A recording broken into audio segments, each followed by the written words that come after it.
Olá pessoal, tudo bem?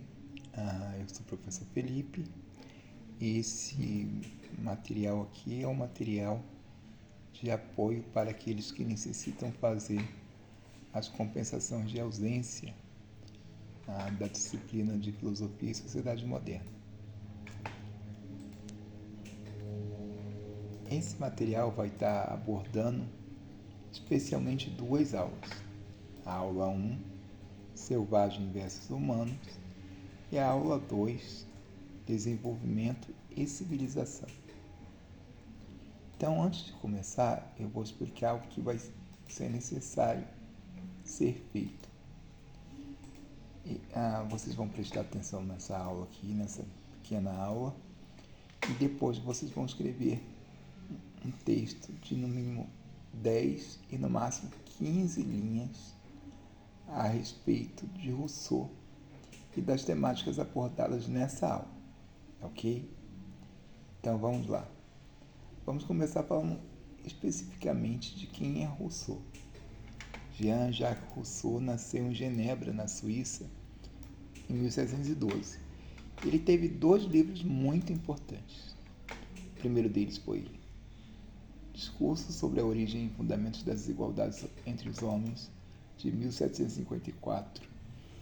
Nesse livro, ele vai tentar compreender qual foi a origem das desigualdades, onde surgiu a desigualdade, e ele vai dar ênfase na propriedade privada.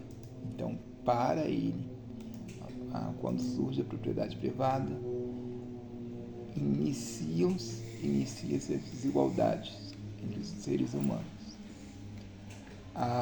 E o segundo livro é o Contrato Social, de 1762.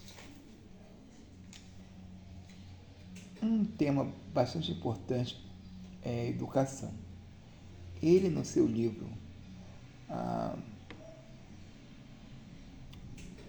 Emílio da Educação, ele vai fazer um contraponto entre dois tipos de educação, que é a educação dos sentidos e a educação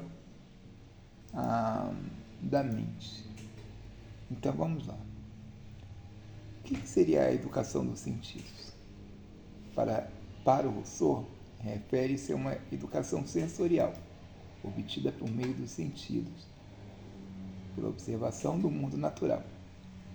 Então, quando a gente aprende vendo, a gente aprende ouvindo, tocando, sentindo. Um exemplo, uma criança, ela sente frio, vai tocar numa água muito gelada. Então ela vai aprendendo com os próprios sentidos. Então isso é o que ele vai chamar de educação sensorial ou educação dos sentidos. Em seus primeiros anos de vida, a criança deve aprender principalmente por meio da experiência prática e do contato com a natureza, e não por meio de instruções formais e teóricas. Então, assim, é claro que uma criança de 3 anos dificilmente vai conseguir ler. Ela não tem ainda um desenvolvimento próprio para isso. Então, nos primeiros anos, a criança aprende com observar o mundo, com os pais, observar os pais. Inclusive, a criança imita muitas coisas, é uma forma dela aprender.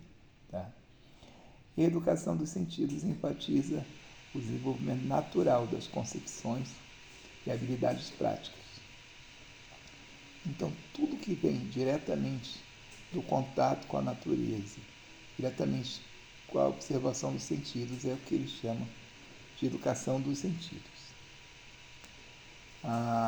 Já a educação da mente está relacionada com o desenvolvimento intelectual e a razão e a capacidade de pensar criticamente.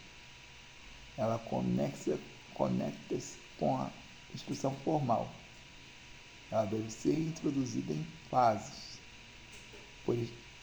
não no começo da vida da criança, mas posterior, tá? uma vez que ela tem tido a oportunidade de explorar, aprender a partir das próprias experiências sensoriais. Ao afirmar que o estado de natureza do homem é bom, o homem é o homem que corrompe a sociedade. Compreende-se em Rousseau a importância da educação da natureza, na impossibilidade do retorno ao estado natural. É por meio da educação da mente, de acordo com a vontade geral, que se propõe a civilidade entre os homens, condições em que se objetiva sufocar a maldade inerente da sociedade, da vida em sociedade. Aqui, o mais importante aqui é distinguir. A educação da mente é a educação formal, é a educação dos livros, é a educação que a gente aprende matemática, física, não agora pela observação, mas pelo estudo sistemático, etc. Então ele distingue esses dois momentos da educação. Outra coisa importante para o Rousseau, para a gente aqui terminar, é o contrato social. Para a gente entender o contrato social do Rousseau, a gente precisa voltar lá no Hobbes. O Hobbes dizia: o homem é mau por natureza. Isso quer dizer, o homem é mau.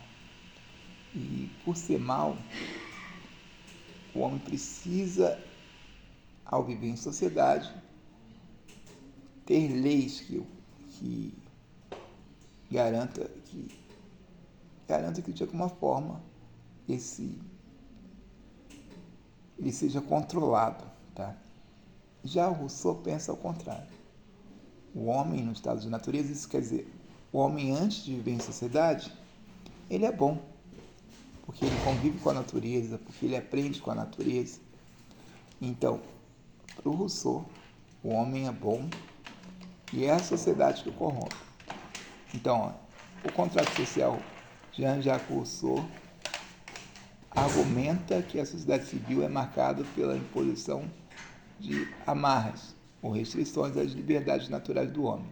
Segundo ele, no estado de natureza, os seres humanos vivem em harmonia com a natureza, conservam a bondade que lhe é inerente e não tem complexidade da sociedade civil.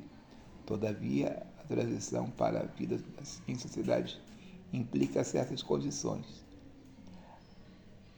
As liberdades individuais.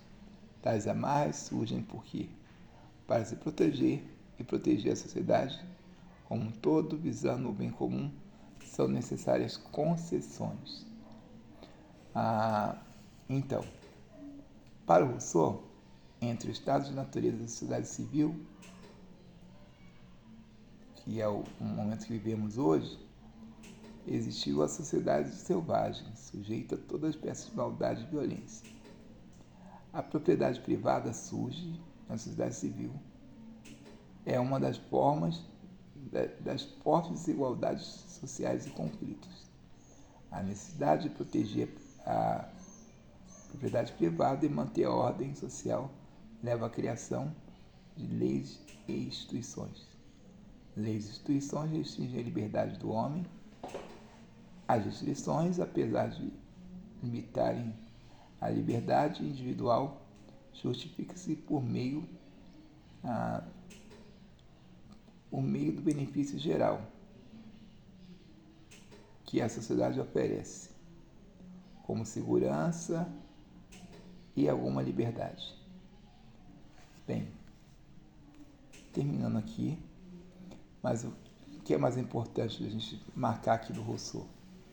O Rousseau entende que o homem no estado de natureza era um homem bom, é a sociedade que o corrompe. E existem duas formas de educação.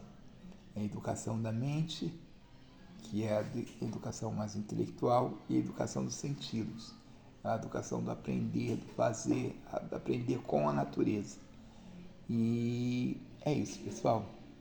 O trabalho, vocês podem pesquisar em outras fontes também sobre Rousseau, mais assuntos, mas o trabalho consiste em vocês fazerem uma pequena redação.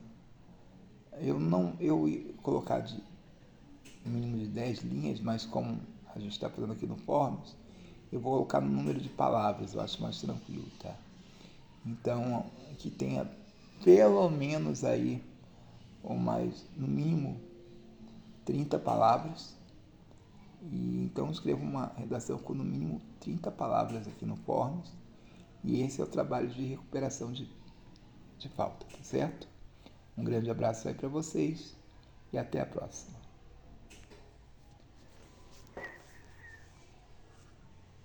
O que você está fazendo? Gravando aula. Multiplica? Não, para recuperar.